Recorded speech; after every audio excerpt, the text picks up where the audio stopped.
আসসালামু আলাইকুম, সবাই কেমন আছেন? আজ আমি আপনাদেরকে দেখাবো আমার হাতের যে স্পেশাল নারিকেলের আইসক্রিম, সেটারই রেসিপি আজ আপনাদের সঙ্গে শেয়ার করব। চলেন দেখে নিই কি কি লাগে। আইসক্রিম বানানোর জন্য প্রায় আধ ঘন্টা ধরে নারিকেলের এই খোসাগুলো বটি দিয়ে বসে বসে ছিলে নিয়ে আসলাম। এটা এখন ধুয়ে নিব।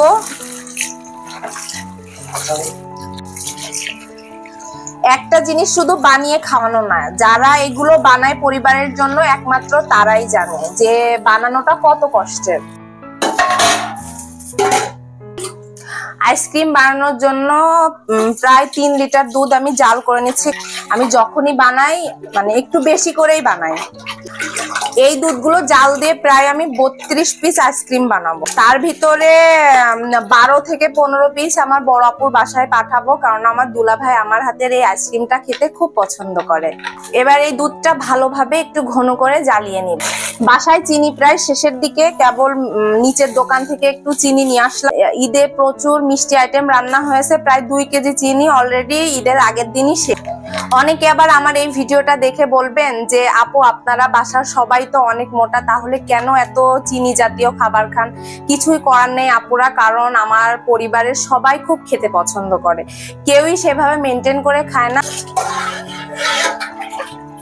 এই যে ঈদে আমি এই হাঁড়িটা কিনেছিলাম, এটা আমি ঈদের মাংসও রান্না করেছি, আজকে দুধ জাল দিচ্ছি। এই নারকেল গুলো এখন 30 সেকেন্ড মতো হালকা ব্লেন্ড করে নেব।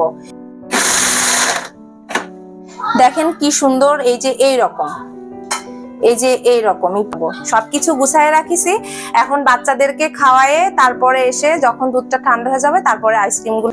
আমি তো পরিমাণে অনেক আইসক্রিম বানাচ্ছি, তবে আপনারা যদি চান 300 গ্রাম দুধে আপনারা 100 গ্রাম চিনি আর 50 গ্রাম গুঁড়ো দুধ সাথে 2টা এলাচ দিয়ে বানাইলে প্রায় 8 পিস মতো আইসক্রিম হবে। এখন আমি প্রথমে চিনি আর গুঁড়া দুধ সাথে 1 চিমটি লবণ দিয়ে ব্লেন্ডারে প্রথমে একটু গুঁড়া করে নিব। আমি এখন এবার এখানে 14টা এলাচ দিয়ে দেব, কারণ 6, 7, 8, 9, 10, 11 চিনি আর দুধ এই যে একসাথে এলাচ দিয়ে ব্লেন্ডারে সুন্দরভাবে ব্লেন্ড করে নিয়েছি। ঠিক এরকমটা হবে। দেখতে পাচ্ছেন কি সুন্দর একটু ফমি ফমি ভাব চলে এসেছে, আইসক্রিমটা একদম পারফেক্ট। এবার এটা সুন্দরভাবে ছেঁকে নিচ্ছে যাতে এলাচের যে খোসাগুলো দানাগুলো মুখের ভিতরে না পড়ে।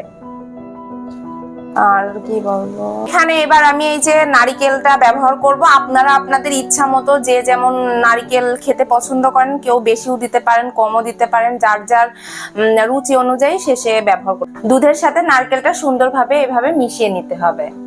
এখন আমি আইসক্রিমের খাপগুলোতে দিয়ে দিব, এবার ফ্রিজে রাখলে